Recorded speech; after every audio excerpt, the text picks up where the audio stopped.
Bang Rudi bisa menerima pertanyaan nggak sambil menunggu Bang Juma? Ya, silakan, silakan Bang, silakan Bang. Oke. Waktu Yesus dulu itu mengajar, dia hafalan atau dia bawa teks, Bang? Itu aja dulu, silakan.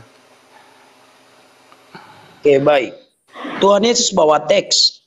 Ketika Tuhan Yesus mengajar di Bait Allah, dia mengutip dari kitab para nabi, gulungan-gulungan, yaitu yang ditulis oleh Yesaya. Tepatnya dari Yesaya 61. Roh Tuhan Allah ada padaku.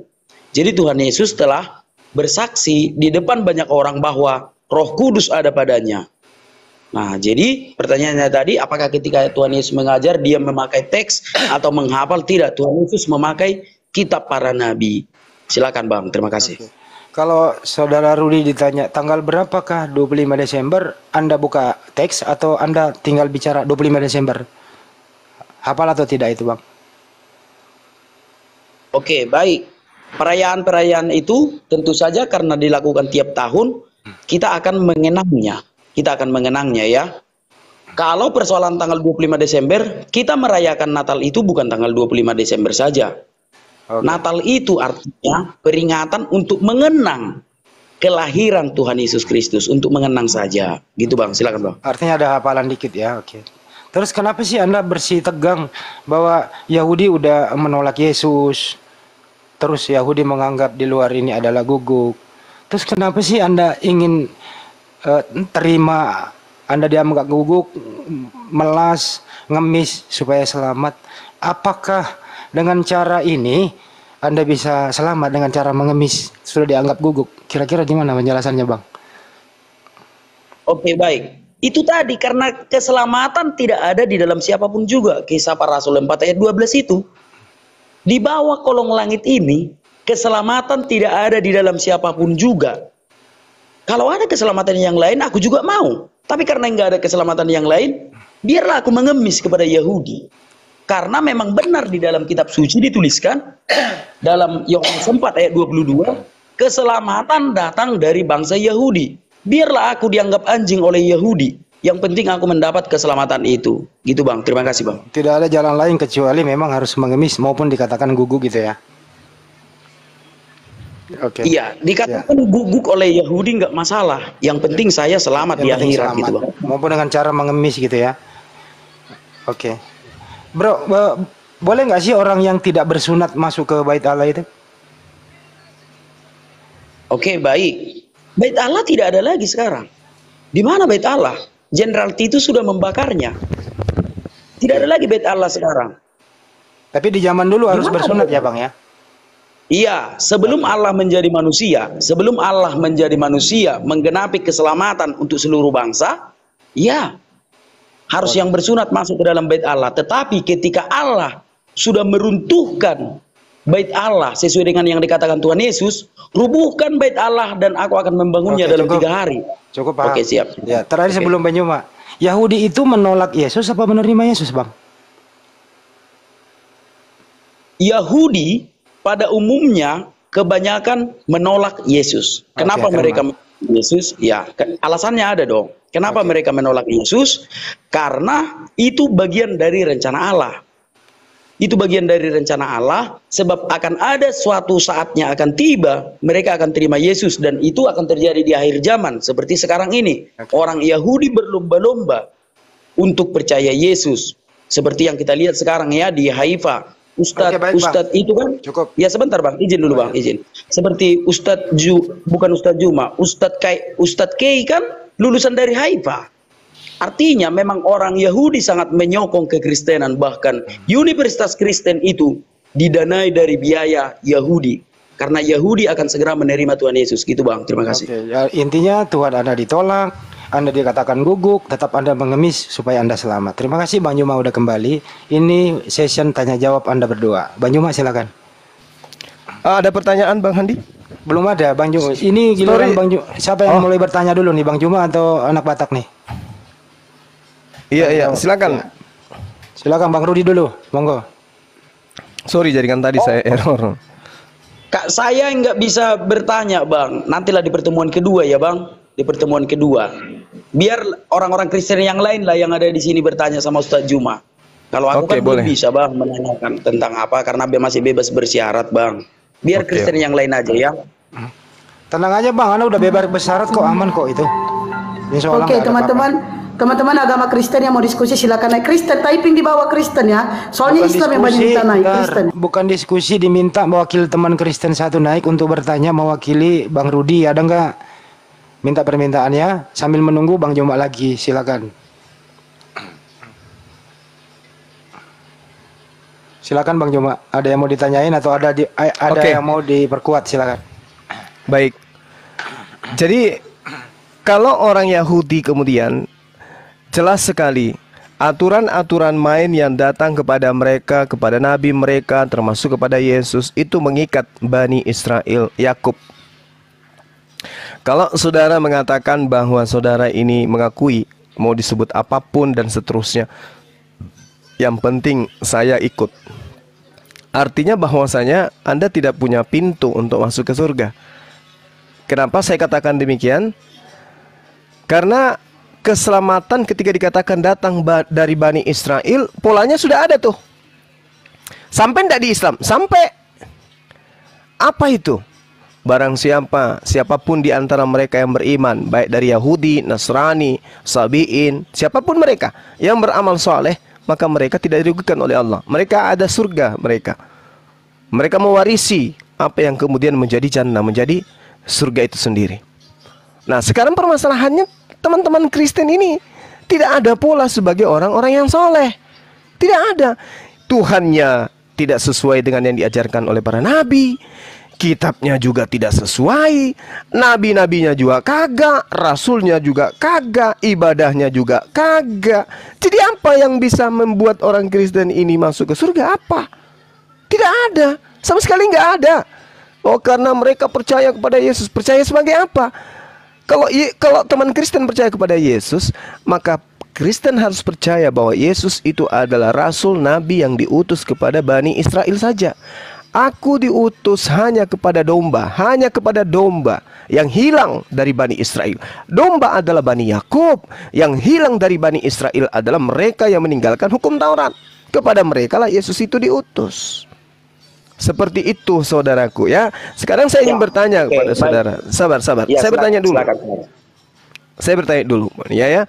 Jadi gini, ada tidak data yang Anda bisa gunakan mematahkan pernyataan Yesus? Aku diutus hanya kepada domba yang hilang dari Bani Israel.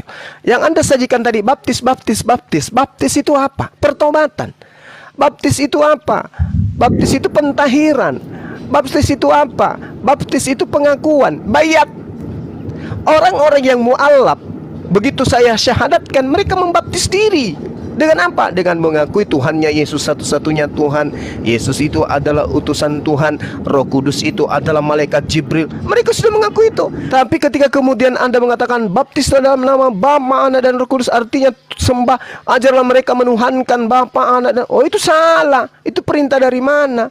Mereka hanya dibayat mendudukkan Bapa sebagai Tuhan, Anak sebagai Rasul utusan, Roh Kudus sebagai penyampai firman kepada roh penghibur lain. Jangan dibaptis lalu diajarkan mempertuhankan tiga Tuhan dalam satu hakikat. Baptislah mereka. Maksudnya apa? Tahirkan mereka, pahamkan mereka, sucikan mereka dalam nama Bapa sebagai Tuhan, Yesus sebagai utusan Tuhan, Roh Kudus sebagai penyampai firman, perantara. Jangan malah dituhankan tiga-tiganya. Bukan seperti itu. Jadi ketika orang bersyahadat, mereka sudah dibaptis itu. Bayat. Mereka dibayat. Mereka ditahirkan. Makanya mereka dikatakan suci kembali, lahir kembali. Orang yang bersyahadat, setua apapun dia, sebangkok apapun dia, ketika dia mengatakan la ilaha illallah Muhammad Rasulullah, itu sama dengan dia mengakui Yesus itu Rasul, Roh Kudus itu adalah penyampai firman yang datang kepada penolong lain selain daripada Yesus. Sah sebagai manusia yang terlahir dalam keadaan fitrah, suci kembali dia itu. Itulah yang disebut lahir kembali. Nah, pertanyaan saya kepada saudara, ada tidak data yang berasal dari Sang Bapa yang mengatakan Yesus untuk diutus kepada guguk Romawi Yunani? Ada enggak? Karena Yesus mengatakan, aku tidak berkata-kata dari diriku sendiri. Aku diutus hanya kepada domba yang hilang dari Bani Israel. Maka yang mematahkan argumentasi Yesus itu harus Bapa. Itu sudah nggak berlaku Yesus. Sekarang aku utus untuk seluruh manusia, atau sekarang kamu kuutus untuk Romawi Yunani. Ada nggak yang bisa Anda tunjukkan? Silakan. Bentar ya Pak Saribu. Di mute dulu Bang, berisik. Di mute dulu. Bisa di mute dulu? Mengganggu lo ya. Kalau nggak di mute dulu, berisik diturunin dulu lo ya. Turunin Mbak Isti. Berisik dia, mengganggu jalannya diskusi. Turunin dulu. Silakan Bro Rudi, monggo. Oke, ya itu dalilnya Pak Ustadz di dalam Matius 27 itu. Di dalam Matius 27 itu dikatakan bahwa kalau Matius 15 ayat 27 itu, di Matius 15 ayat 27 itu Pak Ustadz, ketika yang dianggap anjing ini memelas kepada Yesus, maka apa kata Tuhan Yesus? Imanmu menyelamatkanmu. Gitu loh Pak Ustadz. Itu dalilnya. Kan udah jelas di situ ya. Kita bacakan aja ya Matius 15 ya. Matius 15 ayat 27. Nah, atau kita baca aja lah mulai dari ayat 25 ya. Mulai ayat dari 25. Tetapi perempuan itu mendekat dan menyembah dia sambil berkata, Tuhan, tolonglah aku. Tetapi Yesus menjawab, tidak patut mengambil roti yang disediakan bagi anak-anak dan melemparkannya kepada anjing. Itu kata Yesus. Apa kata perempuan itu? Benar Tuhan. Namun anjing itu makan remah-remah yang jatuh dari meja tuannya. Itu kata perempuan itu. Lalu apa kata Yesus? Yesus menjawab dan berkata kepadanya, hai ibu, besar imanmu, maka jadilah kepadamu seperti yang kau kehendaki. Dan seketika itu juga anaknya sembuh. Artinya ketika kita memelas, oke, kita dianggap anjing oleh orang Yahudi. Tetapi ketika kita memelas demi keselamatan itu, Tuhan Yesus tidak menolak. Kalau tadi kubukakan ayatnya di dalam Yohanes 10 ayat 16, bagiku ada domba dari kandang yang lain, Pak Ustadz tidak mau terima. Lalu mengambil dalil dalam Matius 15 ayat 27 yang dianggap anjing itu. Baca ayatnya sampai selesai. Apakah Yesus menolak ketika perempuan itu memelas? Kan tidak Pak Ustadz. Bahkan Tuhan Yesus berkata, hai ibu, besar imanmu. Demikian juga dengan anak Batak. Karena anak Batak bukan Yahudi. Aku memohon kepada Tuhan Yesus. Tuhan Yesus, aku orang Batak. Tuhan Yesus, berikan aku keselamatanmu. Lalu apa kata Tuhan Yesus? Tidak pantas keselamatan itu diberikan sama orang Batak. Keselamatan hanya untuk orang Yahudi. Lalu aku berkata, benar Tuhan, tetapi kami juga ciptaanmu. Lalu apa kata Tuhan Yesus? Besar imanmu anak Batak. Imanmu telah menyelamatkan kau. Jadi membaca Alkitab itu jangan dipenggal-penggal. Memang dia dianggap anjing, tetapi ketika ibu itu memelas dengan penuh kasih, memelas memohon, Tuhan Yesus berkata, hai ibu, besar imanmu, maka jadilah kepadamu seperti yang kau kehendaki. Dan seketika itu juga anaknya sembuh. Itu Pak Ustadz. Terima kasih Pak Ustadz. Oke, boleh saya bantah Bang Handi? Boleh, boleh. Oke, makasih. Bung, Anda coba belajar lagi deh. Pelajari syarat masuk surga dan syarat menyembuhkan anak. Wanita tadi meminta bukan masuk surga. Wanita tadi minta anaknya disembuhkan. Syarat agar anaknya bisa disembuhkan, dia harus mengaku sebagai guguk yang makan sampah dari meja majikan. Syarat itu dipenuhi, maka anaknya sembuh. Makanya Yesus mengatakan, dikatakan, hai ibu, imanmu benar, besar imanmu, maka jadilah kepadamu seperti yang kau kehendaki. Ini pengakuan Yesus ini. Ganeteto hosteles. Seperti itu ya. Nah, ketika kemudian dikatakan jadilah seperti yang kau kehendaki, apa yang dikehendaki oleh ibu itu? Masuk surga? Bukan. Dia menghendaki agar anaknya itu sembuh. Sembuh. Nah, Anda apa penyakitnya sekarang? Lumpuh, buta. Minta sesuai dengan syarat yang Yesus katakan. Tetapi ingat, Anda harus mengakui diri Anda sebagai anjing. Tetapi untuk masuk ke dalam surga, syaratnya bukan begini. Bukan seperti yang Anda uraikan tadi, mengaku sebagai guguk di hadapan Yesus bisa masuk surga. Bukan. Masuk surga itu seperti yang saya dalilkan tadi. Berapa banyak data yang saya sajikan? 144.000 orang yang dimateraikan. Itulah syaratnya. Apa itu? Mereka taat kepada hukum yang diberikan oleh Tuhan Elohim kepada Musa alaihissalam. Itu syarat masuk surga. Bukan mengaku sebagai guguk. Masuk surga tidak. Untuk menyembuhkan anaknya, syaratnya dia harus mengaku. Ketika Yesus mengatakan tidak patut mengambil roti yang disediakan bagi anak-anak dan melemparkannya kepada guguk, kata perempuan itu dia benarkan. Benar Tuhan. Jangan lagi Anda plesetkan Tuhan. Sudah tidak ada orang Indonesia yang mau dibodohi dengan kata Tuhan itu. Di situ kata kurios. Kurios itu Tuhan, bukan Tuhan. Kalau Tuhan itu Theos. Oke, benar Tuhan. Namun guguk itu makan remah-remah yang jatuh dari meja tuannya. Yesus senang mendengarkan itu. Ternyata orang yang kastanya lebih rendah ini sadar kalau dia hanya guguk. Hai ibu, besar imanmu, geneteto hos teleheis. Ya, benar imanmu, jadilah seperti apa yang engkau mau, jadilah seperti apa yang kau ucapkan barusan. Apa itu? Aku ingin sembuh anakku ini, aku ingin sembuh. Sembuh anak itu. Makanya dikatakan dalam Matius 15 itu, ketika itu juga anaknya sembuh. Tidak dikatakan ketika itu juga wanita itu dan bersama anaknya masuk ke dalam surga. Bohong. Sekali lagi, Anda harus membedakan antara masuk ke dalam surga syaratnya apa, dan untuk agar supaya anak wanita Romawi tadi itu sembuh itu syaratnya apa. Bedakan itu, belajar lagi. Makasih. Oke, ya. Jadi larinya jadi ke debat lagi ya, tapi nggak apa-apa, sedikit saja dibantah. Ya tergantung penyakit kita apa. Kalau penyakitku apa penyakitku? Dosa-dosaku ini penyakitku loh. Kalau ibu tadi penyakitnya apa? Anaknya yang sakit. Aku penyakitku apa? Penyakitku dosa-dosaku ini. Dosa-dosaku yang sangat banyak ini, inilah penyakitku sekarang. Yang membuat aku tidak bisa masuk surga. Jadi tidak harus penyakit secara jasmani. Kalau secara jasmani, ya aku baru tes kesehatan ya setelah pulang dari penjara. Artinya aku sekarang dalam pemulihan. Aku sudah mulai berolahraga ya di ring. Artinya aku sehat. Dokter memutuskan aku sehat secara jasmani. Jadi apa penyakitku sekarang? Dosa-dosaku ini. Makanya aku memohon kepada Tuhan Yesus agar dosa-dosaku ini diampuni. Itulah penyakitku. Kalau secara jasmani nggak ada penyakitku. Nah, terima kasih. Mungkin closing statement aja ya, Bang Handi ya. Biar besok lagi tema yang lain besok. Tiap hari aja, tiap hari. Oke, boleh. Iya. Siapa duluan? Kalau bisa kau hubungi nomorku bro, nggak berganti nomorku itu. Oke. Nggak ganti nomor abang ya. Oke bang. Oke. Silakan Pak Ustadz. Oke, closing statement aja dulu dari anak Batak dulu closing statement, baru kembali closing statement ke Bang Juma. Silakan. Oke, terima kasih. Aku hanya memberitakan tentang keselamatan itu, saudara-saudaraku. Tidak ada niat yang lain untuk menyakiti hati kawan-kawan. Kalau perkataanku itu ada yang menyakiti, aku memohon maaf kepada kawan-kawan semua. Sebab keselamatan itu sangat penting.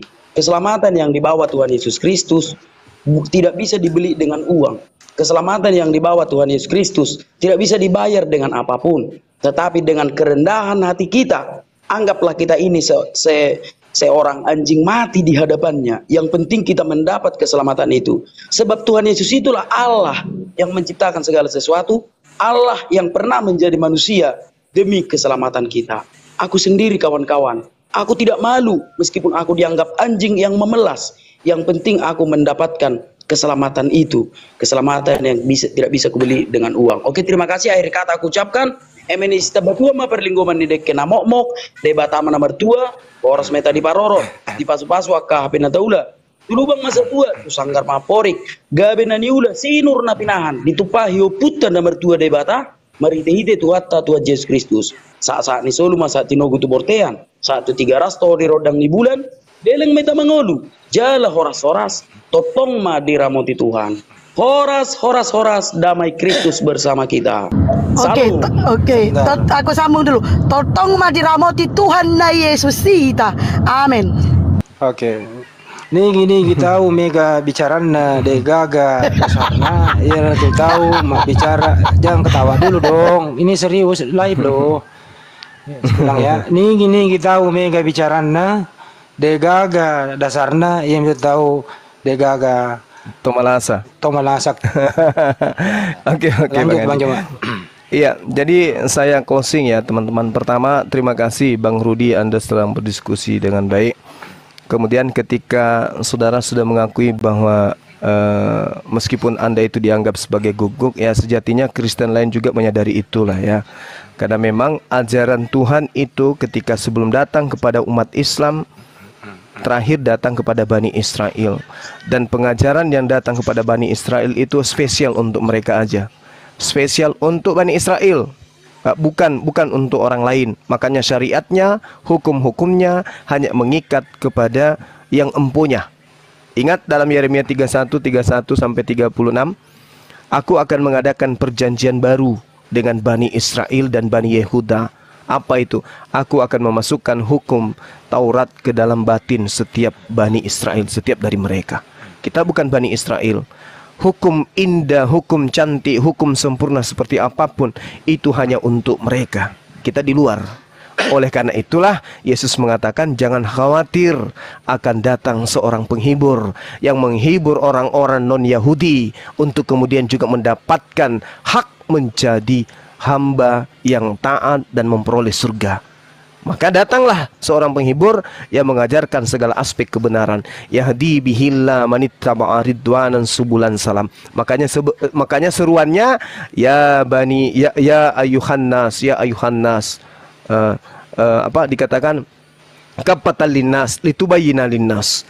Diutus kepada seluruh umat manusia. Anda juga manusia. Meskipun tadi Anda mengaku seperti itu, tapi saya yakin Anda masih manusia. Rasulullah Muhammad SAW diutus untuk Anda, mengajarkan hukum-hukum syariat, mengimani Yesus sebagai utusan. Karena Yesus, menurut Yesus, untuk mendapatkan hidup yang kekal harus mendudukkan dia sebagai utusan Tuhan. Alhamdulillah, kami di Islam diajarkan Yesus itu adalah Nabi Allah, Rasul Allah, yang diajarkan kemudian kepada Bani Israel agar diterima sebagai utusan dan Nabi kepada mereka. Nah, itu ada di Islam. Sementara di Anda, ketika Anda mengatakan dia adalah Tuhan, dia adalah pencipta itu sendiri yang datang mengambil rupa manusia, itu tidak diajarkan oleh Yesus. Dan diajarkan hidup kekal, menerima dirinya sebagai utusan, dan itu hanya ada di Islam. Yahdi bihillah manittama'a ridwanan subulan salam. Ketika ingin selamat, maka satu-satunya jalan terakhir adalah menjadi pengikut baginda Rasulullah Muhammad SAW, mendudukkan Yesus sebagai laki-laki suci, manusia suci, terkemuka di dunia dan akhirat, dan dia termasuk orang-orang yang didekatkan kepada Allah, dan baginya diberikan keselamatan dunia dan akhirat, dan dia Nabi Isa sebagai petunjuk jalan kepada kebenaran. Tidak ada yang sampai kepada Bapa tanpa melalui aku. Apa itu aku? Apa itu jalan? Mendudukkan diriku sebagai utusan Allah kepada Bani Israel untuk Bani Israel tok, bukan untuk yang lain.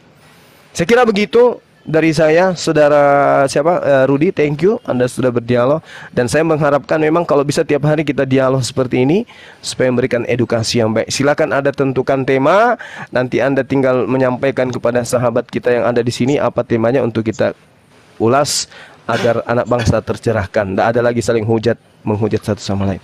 Demikian, salam tauhid, salam satu Tuhan. Jayalah Islamku, jayalah Indonesiaku. Assalamualaikum warahmatullahi wabarakatuh.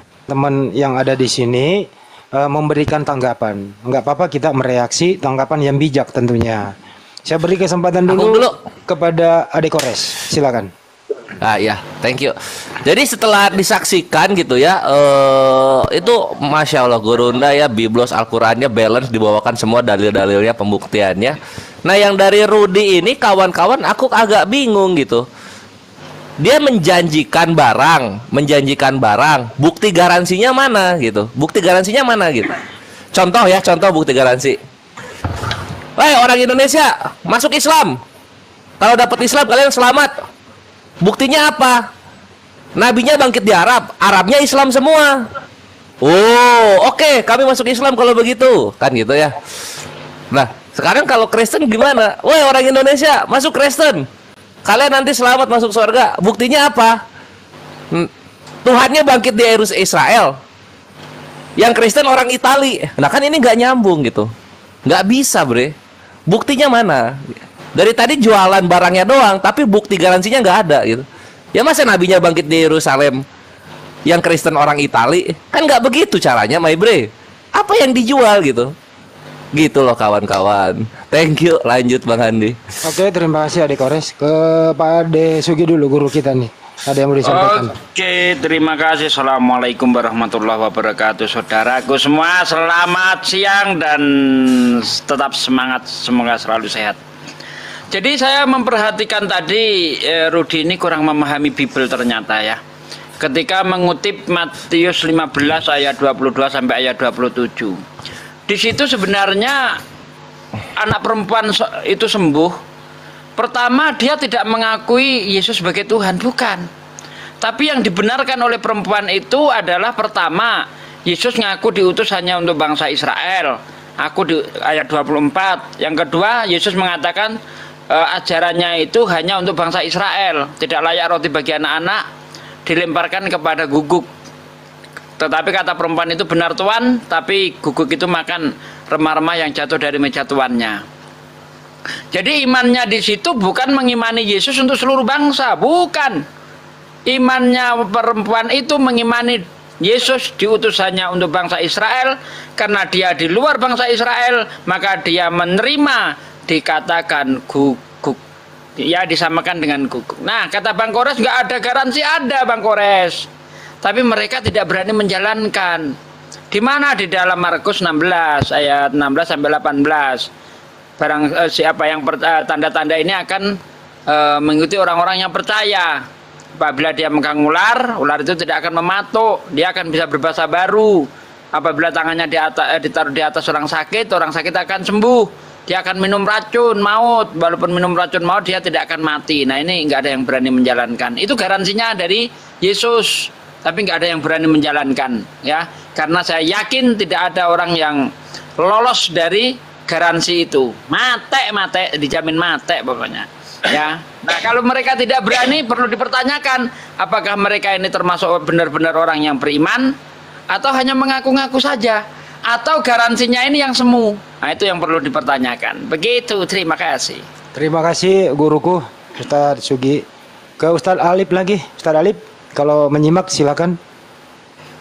Apa menjauh? Oke, kalau menjauh saya mau bertanya mungkin ke Bang Juma, Pak Desuki. Bang Juma, apa sih garansi umat Islam itu mendapat keselamatan insya Allah dan ada di surga tempatnya begitu? Garansinya apa? Bukunya apa? Buku garansinya itu apa? Orang beragama itu, Bang Juma, silakan. Menjauh? Silakan. Oke, baik Bang Handi. Jadi tadi kita sudah sampaikan ya bahwa Islam itu pondasinya kan sudah sangat jelas.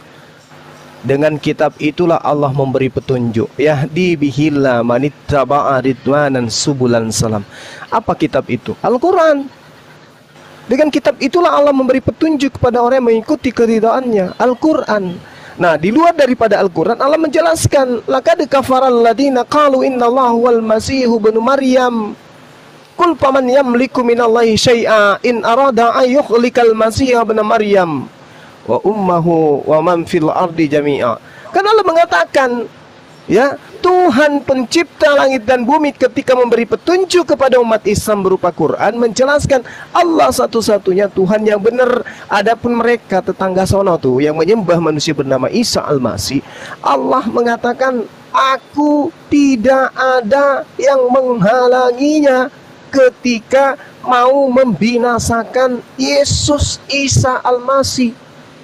Tidak ada yang bisa menghalangi saya. Sayalah yang kemudian menghidupkan dan mematikan. Walillahi mulkus samawati wal ardi wa ma bainahuma yakhluqu ma yasha. Wallahu ala kulli syai'in qadir. Aku yang berkuasa atas segala sesuatu. Gak ada yang lain. Kalau ada yang ngaku berkuasa, pasti dia akan mengatakan, kepada aku diberi kuasa. Tapi aku, wallahu ala kulli syai', tidak ada kemudian yang memberikan kekuasaan kepada aku. Akulah sang penguasa itu. Aku yang memberi kuasa, aku yang bermujizat. Biizni. Dengan izinku. Dia membangkitkan orang mati dengan izinku. Apalagi yang jago dari dia? Dia mengambil keledai. Bukan gitu. Yang luar biasa, yang luar biasa. Membangkitkan orang mati itu udah bisnis. Apalagi di luar daripada itu ada nggak? Nggak ada. Kenapa? Wallahu ala kulli syai'in qadir. Tuhannya umat Islam itu maha kuasa atas segala sesuatu. Makanya umat Islam itu ketika menyadari apa kata Allah, qad aflahal mu'minun. Sungguh beruntunglah orang-orang Islam ini. Alladzina hum fi salatihim khashi'un, yaitu umat Islam yang khusyuk di dalam salatnya dan menjauhkan dirinya dari perbuatan perkataan yang tidak berguna. Walladzina hum 'anil lagwi mu'ridun. Ini jelas kepada mereka apa kemudian yang diwariskan? Bukan harta, bukan pesawat, bukan bandara yang diwariskan kepada mereka, tapi apa? Ulaika hum warithun alladzina yarithuna firdaus. Mereka adalah pewaris tunggal daripada Firdaus. Siapa mereka? Yang mendirikan salat. Hum fiha khalidun. Mereka umat Islam kekal di dalamnya. Selesai. Yang salat ada warisan. Apa warisannya? Firdaus. Yang menyembah Yesus mana warisannya? Tunjukkan kepada kita kalau ada. Diwariskan kepada Kristen yang menyembah Yesus berupa apa? Berupa neraka. Apa buktinya? Matius 7 nomor 21 nomor 23. Kok bisa gitu? Matius 13 nomor 50. Neraka, Bung, yang diwariskan kepada mereka yang mempertuhankan anak Maria. Di mana tertulis? Di kitabnya teman-teman kita Kristen, utamanya teman kita Kristen yang unyu-unyu, Bapak Watores. Demikian sementara. Oke, makasih. Untuk Pak Desugi, kalau Al-Quran adalah garansi kita selamat, apakah ada yang cacat? Apakah ada yang kontradiksi? Kenapa Al-Quran minta ditantang untuk ditemukan kesalahannya? Pak Desugi, silakan. Allah berfirman di dalam Al-Quran, la yadkhulal jannata illa man kana hudan aw nasara. Tilka amaniyuhum kul hatu burhanakum in kuntum shadiqin. Tidak akan masuk surga kecuali orang Kristen dan Yahudi, kata mereka. Kata Allah, apa yang dikatakan Allah itu hanya angan-angan kosong saja. Ya. La yadkhulal jannata illa man kana hudan aw nasara. Tilka amaniyuhum. Itu hanya angan-angan kosong. Kalau kamu memang benar, kul hatu burhanakum. Tunjukkan buktinya. Mana? Burhan. Tunjukkan buktinya. In kuntum shadiqin. Jika kamu benar. Nah, kita sering bertanya kepada kawan-kawan Kristen. Bahkan mereka ini tidak tahu syaratnya masuk surga menurut Yesus. Yang penting percaya apa? Percaya Tuhan. Mereka percaya sebagai Tuhan, nggak ada ayatnya. Justru yang ditunjukkan Yesus itu percaya dia sebagai utusan Tuhan. Tadi malam saya melihat Mikana debat dengan seorang muslimah. Ya. Dia memelintir kitabnya sendiri. Di bahasa aslinya tidak seperti itu katanya. Dia mengatakan inilah hidup yang kekal itu, yaitu mereka percaya bahwa engkau lah satu-satunya Allah yang benar dan Yesus utusan. Cuma begitu doang.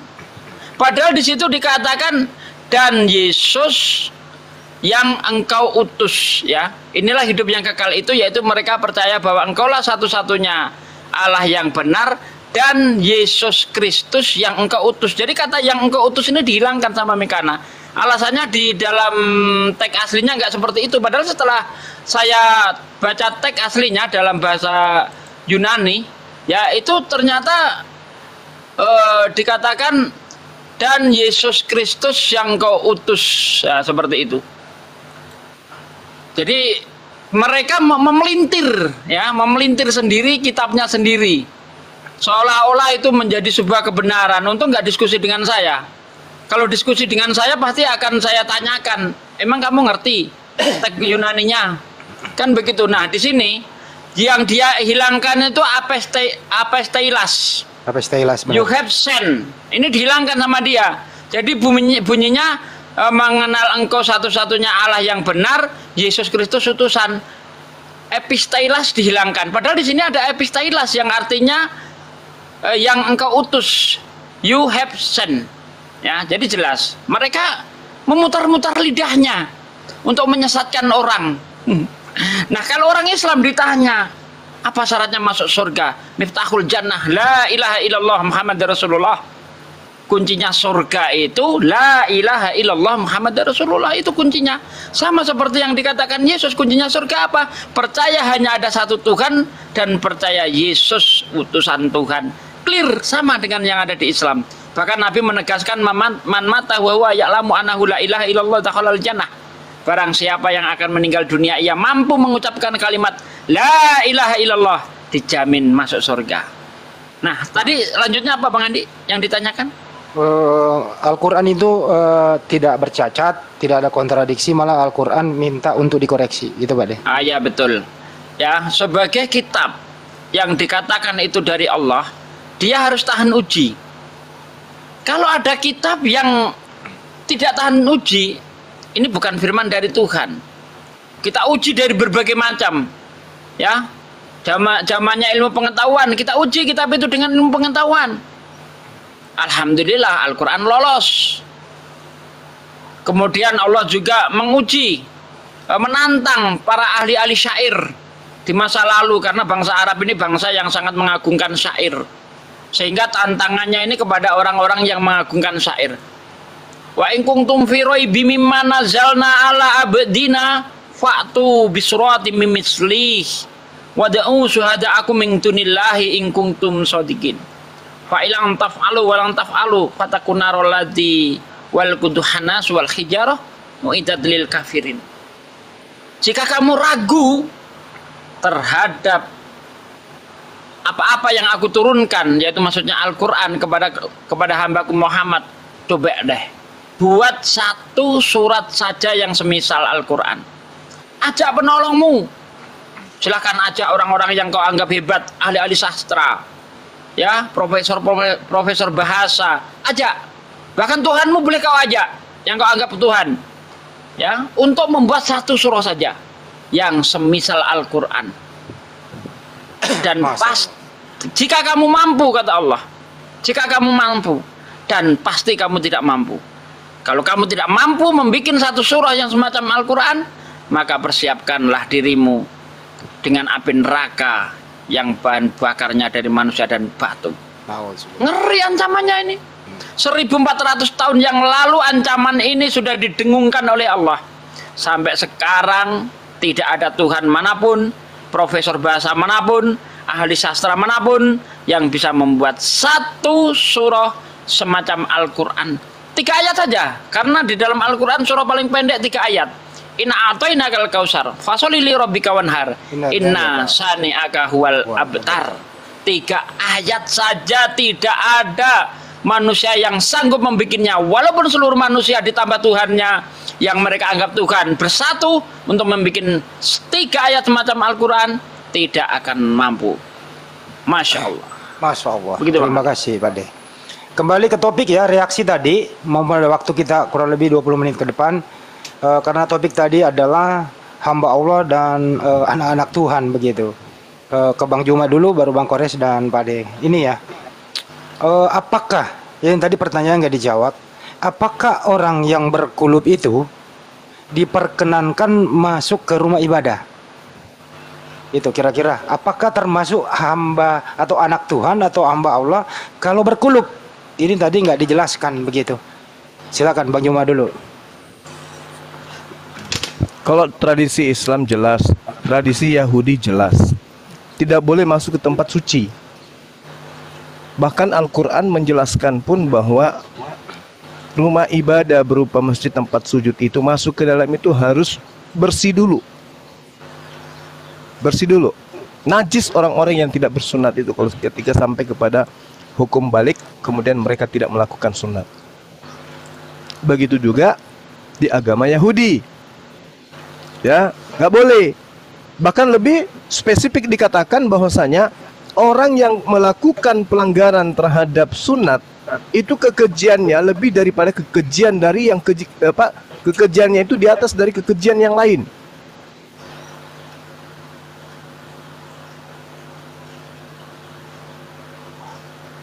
Suaranya diterangkan di dalam Yehezkiel 44. Itu Kristen ini tidak ada ruang di hadapan Tuhan tidak ada ruang. Kita lanjut. Yang kedua nih, menurut anak Batak tadi, Rudi Simamora, Yesus itu mengajar pakai teks. Karena kalau menghafal itu dilarang oleh Yesus kalau menghafal. Artinya Yesus itu berdakwah mengajar pakai teks. Tanggapan Anda berdua, Kores atau Pak Desugi? Monggo. Silakan Kores dulu. Wah, itu Gurunda udah ada tuh. Itu dalilnya dia bawa dari mana sih? Ya udah, Kok bisa tanggapi aja dulu. Saya beri berhalusinasi? kesempatan ke Anda dulu baru ke Bang Juma. Oh, iya. Jadi ini ya, Kristen tuh jadi dia akan seperti biasa gitu. Kalau Kores biasa ngomong ya, kalau nggak tertulis mbok ya jangan difitnah gitu loh. Jangan difitnah. Yesus itu udah kebanyakan kalian fitnah gitu. Di mana Yesus ngajar bawa-bawa buku tuh di mana? Kitab ya, kawan kekristenan, lu tuh harus paham. Kitab itu mustarok. Dia bisa buku, bisa ketetapan. Contoh penggunaannya An-Nisa ayat 24. Kitabullahi alaikum gitu. Ketetapan Allah untuk kalian semua. Nggak ditulis buku dari Allah untuk kalian semua. Itu kata kitab loh. Kalian ini comot-comot dalil nggak tahu artinya. Dicomot katanya, diperkosa istilahnya. Ketemu sama yang pengguna aslinya, yang bertanggung jawab atas bahasa aslinya, kalian babak belur gitu. Sama seperti si anak Batak. Ini yang kedua Bang Handi yang lucu. Yesus ngajar bawa-bawa buku. Terus yang kedua yang lucu kemarin tuh si Kiamat. Yesus ngajar di bait Allah pakai Septuaginta. Wajir, itu lucu banget serius. Yesus ngajar pakai bahasa Yunani coba. Dan itu biasanya dari kalangan itu lucu banget tuh. Ini lucu yang kedua, Yesus ngajar bawa-bawa buku. Astagfirullah. Kalau Yesus bawa-bawa buku ya kawan-kawan kekristenan pahami.